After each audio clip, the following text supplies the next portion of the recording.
Well, we're going to get back into the things that we started out talking about. There's so much as I'm preparing in the morning and praying and thinking about being online with you all. There's so many things, so many areas that we can address. And, you can talk about the transitions of life from so many different vantage points. But my desire is to allow God to use me or to lead me, if you will, um, and what we need to hear every day. I don't want to just be grabbing stuff just because I can, but yeah, it's okay. Adrian said, I think there's a conspiracy with being number one. No, no, they're just out here doing what they do, Adrian. Good morning, Gwendolyn, Adrian, Linda, Corey. Hey, everybody. And so let's get started this morning because there's a lot that I want to share. It's so good to see all of you all out here. Y'all ready for the word? Let's get into this, and we want to believe we're going to say some things that are going to encourage you today. As I've been thinking about things, I ran across a prophecy that I really would like to share with you all. In fact, I'm going to take this prophecy and I am going to put it inside. Um, I'm going to say something and I'm going to put it inside the comment section so that you all can see it. And then if you want to get your hands on it, you can do it. And you can see it. There you go. It's out there for you. But I'm going to read this prophecy because it was pretty impactful. I don't even remember where I got it, but it's in my notes. But look at what it says. Because we're talking about the transitions of life. We started out talking the first week about how important it is to transition from where you are well. Then we started talking about going through this wilderness experience as you're in these places of transition. And then this week we've been talking about integrity, being a person of integrity and paying attention to yourself. Because it's one thing to keep your eyes on somebody else, but it's a whole different ball game when you are intentional about paying attention to you. I saw this quote on first Facebook that says sometimes the problem really is with me. And I think that the more we mature in our life and in our relationship with God, the more that we're able to embrace the fact that, yes, sometimes I am the problem. Remember, the Lord said to us, you are the understood subject of the sentence. And so he's looking for you to do the things that are necessary to keep your eye on you. But I want to read this prophecy, and here's what it says. I'm bringing everything to a place of very specific and detailed order in your lives. If you will allow me to do so, says the Lord, when I finish, there will be no loose ends as all things come into divine perspective and purpose. Your part is to embrace change and trust me. It will be like pieces of a puzzle that suddenly fit and cause the greater picture to come into view to be seen and understood. First Corinthians chapter 13 and 11 says, when I was a child, I spoke as a child, I understood as a child, I thought as a child. But when I became a man, I put away childish things. Now, I don't know where you are in your spiritual development or whether or not you believe in the prophetic or prophecy or whatever, but I do. I do believe that God will divinely speak to us through other people as people are led by the Holy Spirit. And there are some prophecies that really speak to my life, and this was one. The older that I get, the more that I'm beginning to see the vital need of us investing in our human spirit. And I'll come back to why I read this prophecy, you know. And, when you think about your spirit, it's the core of who you are. This is where God lives. He lives on the inside of you. Your spirit man is what got born again when you accepted Jesus as Lord and Savior of your life.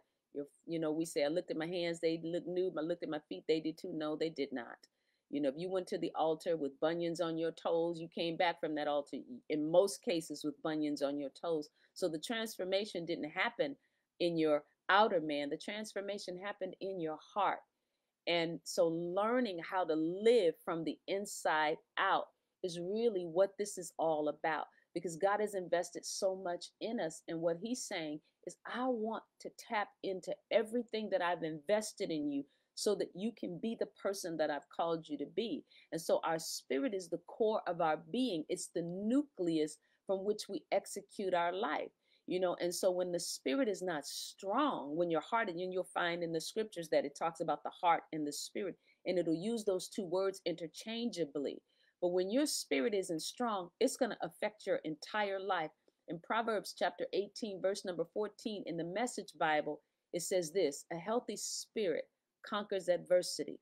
But what can you do when the spirit is crushed? And so here, think about this: when your spirit is being the core of who you are, when it's strong, things that confront us don't have the impact that they could have if your spirit was weak. In fact, you're only as strong as the development of your spirit. When your core is strong and sickness tries to attach itself to your body, the life that's in your spirit and the strength of your spirit will cause you to rise up quickly. It doesn't mean that you won't get sick, but what it does mean is that that life that's on the inside of you will kick in. And in some cases, the sickness won't even, get an opportunity to get a stronghold in your life before you begin to see and begin to manifest healing in your physical body. And so when your spirit is strong, you make decisions in a more informed way. There's so many things that happen when the core of you is strong. When your spirit is strong, you can hear the voice of God in a clearer, more distinct way. You're not as emotional as you normally are. And you can stand in a place of stability when you're strong on the inside. You're not sometimes up, you're not sometimes down. And this is tying into what I'm talking about, your transitions. That people can trust you. Remember, we've been talking about integrity.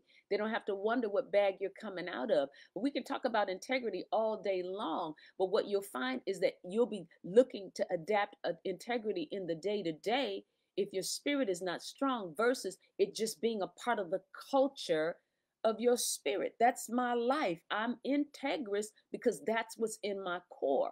And so people who understand the power of the human spirit know that the strength of your inner man is what stops you from engaging in some of the things that you would engage in if you were weak on the inside, even down to what you eat.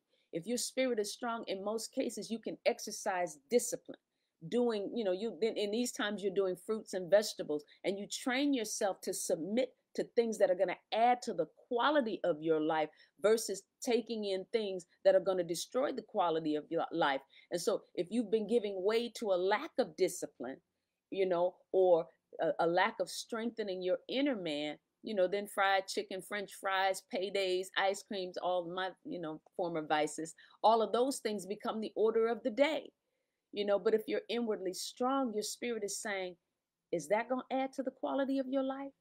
Or it's going to tell you, you don't need that. Try this. It'll give you an alternative. It'll say, don't do that. Do this. So the condition of your spirit affects everything. Your spirit will play a key role in how you execute the life of Christ and how he's allowed to execute his life through you. And so when your core isn't in a good condition, or in the condition that it needs to be in, if it's not fit, you think about a muscle in your arm.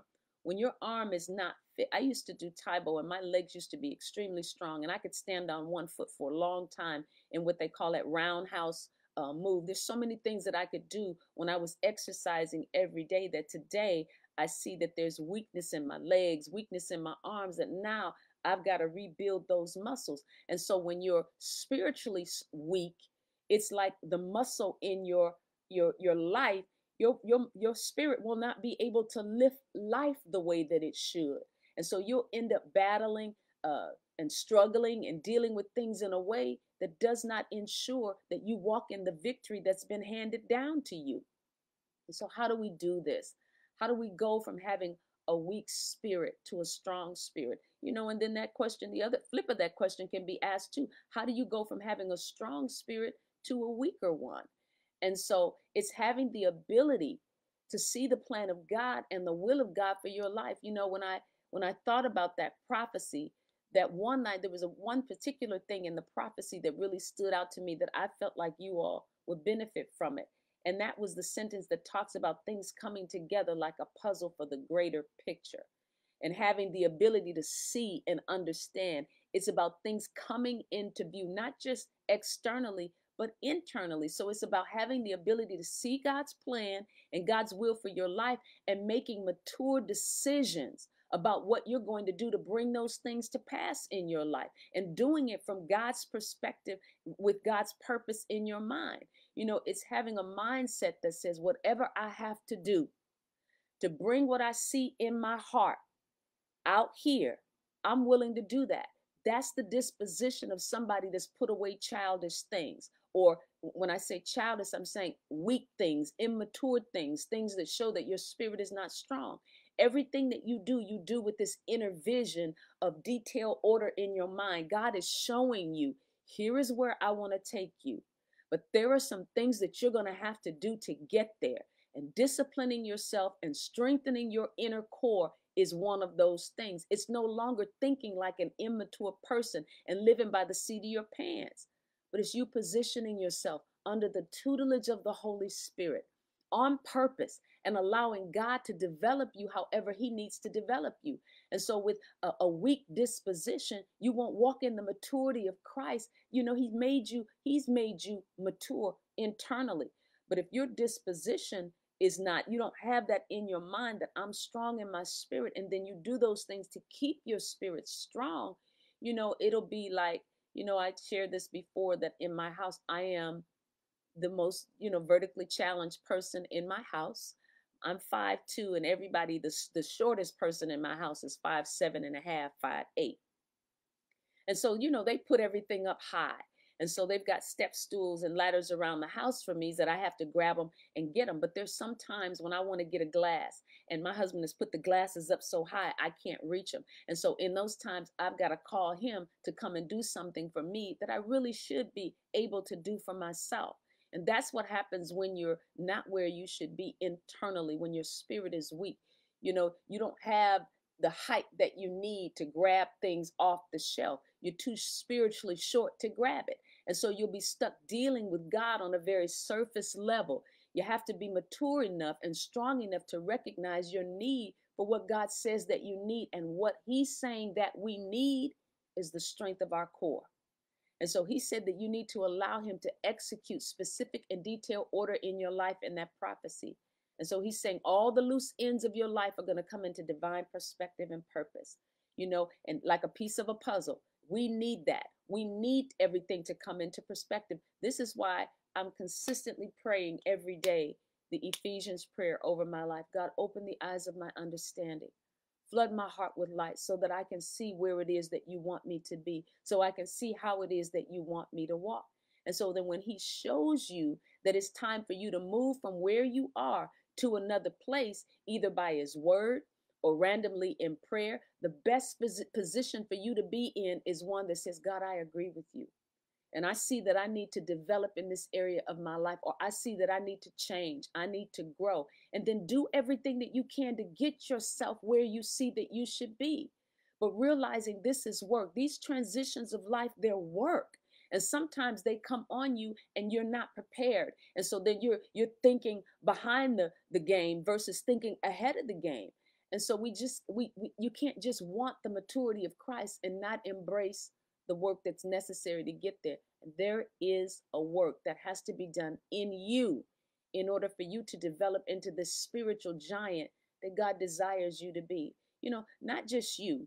God wants you to be spiritually strong, for the people that you're going to increase. And that's what it's about. It's not just for you, rather, it's what I should have said, but it's for the people that you're going to be imparting. Because the more you put out, the more drained you'll become. And so you're going to move yourself to a place where you're going to be putting out more, and people are going to be putting more demands on you. But when that happens, if there's little in you, then they're going to get little out of you. And so when people put a demand on you and they draw out of you, this is why Jesus was constantly going away alone. Why? Because He was pouring out, pouring out, pouring out. And He needed to get alone so that God could reinvest in Him all that He had poured out. We have this saying that when your output exceeds your input, then your upkeep becomes your downfall. Anytime that you're pouring out, pouring out, pouring out, giving, giving, giving, and then you're not doing what you need to receive, it's just a matter of time. Then all of that pouring out is going to cause you to fall because you don't have anything to sustain you. I don't want to find myself giving everything that I have to everybody and ignoring myself. Remember, I said you have to be your own BFF. You have to think about you. You have to do work on you, making sure that you have everything that you need to pour into and invest in the people that you've been called to invest in. And all of us have been called to impact people's lives, even if you're down to being a stay-at-home mom. or a caregiver of a parent or whatever. You are there to be an influence, to impact that person's life. But if you're putting out, and never pouring in, these are the times that we'll hear you saying, I'm exhausted, I'm burnt out, I need a vacation, I need to get away. Well, you got to learn how in the everyday to do what you need to do to pull yourself away from the world so that you can get the download that God wants to put in your life. And so transitioning and doing the things that God has called you to do, they're not just going to happen just because you want them to happen. And it's not going to happen just, by you going to church every Sunday. Going to church is going to help you with the process, but it's not the ticket to your spiritual growth and development. Your spiritual development comes as a result of you sitting down with the word of God, allowing God and his word to speak to you, you musing over or perusing, as they say, perusing over the scriptures and allowing those scriptures to speak to you. It's you taking ownership and advantage of times of corporate fasting and praying. It's you just doing whatever it is that your heart leads you to do so that you can get the increase that you need. That's the word that I'm looking for. And so it's you taking the time to pray, to build yourself up. And if it's you exercising your own faith like you would your physical body. You need to be exercising your faith every single day, putting your faith out there on something that you're believing God to do for you. What are you doing? You're exercising your faith. Today, Father, I'm just going to believe you that I'm going to be able to get through the day in peace. I'm just going to believe you today that I'm going to use my discipline to exercise. Whatever it might be, every day you should find yourself using two things: your faith and your love, releasing love in people's direction and walking by faith. And so, no matter what may be presented to you, these are the things that will help you grow and develop spiritually. It's in the everyday, you all. It's not in you looking at your life. Oh, okay, in 3 weeks from now, I'm going to do XYZ. No. What are you doing today to make you stronger? When you lay down at the end of the day, and I said this to you all on numerous occasions, when you lay down at the end of the day, you need to be saying a couple of things. One, Lord, I love you with my whole heart, soul, and mind, and my strength. Thank you for the day. Thanking God for everything that he's done for you. But when you lay down at the end of the day, you need to be asking yourself, whose life did I increase today? And did I increase my own life? Did I do something that will that invest in who I am and where God has called me to be? I never close out a day asking myself those questions. Did I do something to invest in what I know God has called me to do today? Because if I did not, then tomorrow I'm doubling up. But I don't ever let a day go by that I don't do something to invest in my spirit. And so this is what we're talking about. This is the road to spiritual maturity. And God wants us to be committed to embracing this, or we're going to risk the chance of going without it. Can you live your life, without being spiritually strong? Yes. Can you go to heaven and not be spiritually strong? Yes, but why would you want to? Why would you want to? Why would you want to struggle in your mind, struggle in your life when God is saying, I've given you everything that pertains to life and godliness? Use it. And so your spiritual development is crucial. And we have to grow inwardly as believers, and this is going to require change. This is going to require transition. And many times we think change is a bad word, but it's not a bad word. Change is a powerful word. And although it's often resisted, change is inevitable if you're going to be who God has called you to be. John F. Kennedy said something one time. He said, change is the law of life, and those who look only to the past or the present are certain to miss the future. I'll read it again. Change is the law of life, and those who look only to the past or the present are certain to miss the future. So change is growing. And so as a Christian inwardly, you should always be looking for opportunities to grow. And if you've been around, people who are constantly looking to grow and everything, that thing will rub off on you. I'm in a company of people. We're always talking about, what can I do to be better? What can I do to grow? We're growing spiritually. We're growing financially. We're growing relationally in every area of our life. Every area. You can't stop. This is something that you do every single day.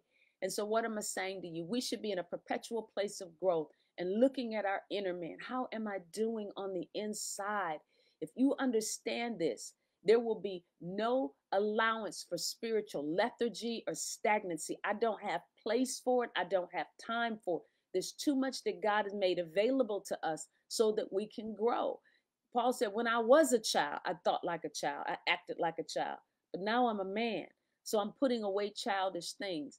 And so, what's childish? When I'm overly emotional versus allowing God to be who He is in my life.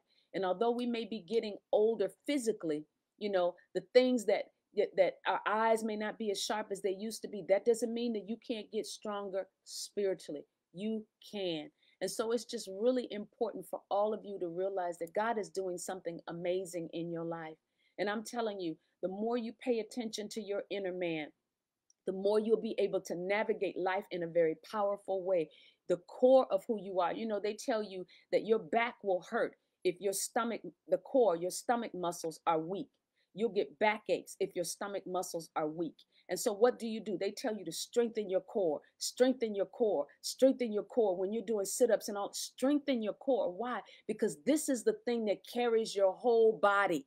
Your core carries your body. And the same with your spirit. Strengthen your core. Strengthen your core. Why? Because your spirit is carrying your whole life. We have this saying in our women's ministry, we're coming for your whole life. We want your whole life to be sound, spirit, soul, and body. Everything about you, we want it to be on point. That's why we do what we do. So strengthen your core. Recognize your areas of weakness and do the work that's necessary to build your life. I hope I've said something today that's helped you all move into the place that God has called you to be, because we're going somewhere. And, like Bill Winston says, when we get there, we're not coming to blend in. We're coming to take over. And that's what people need to understand. We're not coming to compromise. We are coming to change the culture and the climate. And so I hope I said something today that has helped you to be the absolute best that you can be, because that's what God is calling us to be. And so we want you to show up in the world strong. When you go on your job, you go into your ministry, wherever it is that you go, the world is waiting for you, and so you've got something to give. Give your best. We love you guys. Thank you for joining me today. We'll talk to you soon. Bye-bye.